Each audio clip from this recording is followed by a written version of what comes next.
What's the saddest downfall of the popular kids from school after graduating? I was a nerd in high school. I was occasionally bullied, but being 6 feet 2 and 200 pounds probably saved me from a lot of that. Still, I was socially awkward and not at all cool. My family didn't have a lot of money, so I didn't have stylish clothes or a car. The popular couple I remember were the head cheerleader and a basketball star. Our basketball team was very good that year, nearly clinching the California State Championship.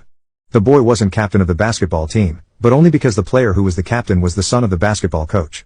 The cheerleader's boyfriend was a much better player. Neither the basketball player nor the cheerleader were mean to me in school. We didn't interact very much, but what passed between us was cordial enough. By the way, the cheerleader was drop-dead gorgeous in a wholesome sort of way. And the basketball player was handsome.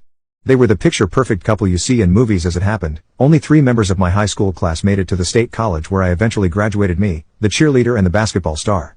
They might have had plans to continue the romance when they applied. But by the time school started, they were no longer a couple. All 3 of us lived in the dormitories and shared a dining commons. I would see them almost every day. The basketball player distinguished himself the first week by wearing his high school Letterman jacket to class. This practice didn't last long, as he quickly learned how uncool it was to try and relive your high school glory days. When you were in college, the cheerleader just seemed kind of lost. She went to the parties and drank too much. She struggled to make friends. She didn't seem like she belonged there. I would often see her sitting in a corner on her own reading a book or watching movies. I guess years of being treated like a queen in high school does that to a person. Toward the end of the school year, there was a formal dance for the students.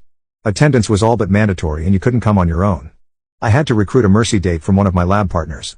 She was a good sport about it. A couple of weeks afterward, I saw the cheerleader in the dining commons and it occurred to me that she hadn't attended the dance. I asked her why. And she replied, "No one asked me." I was hoping you would. How far she had fallen. The cheerleader was hoping the nerd would ask her to the dance.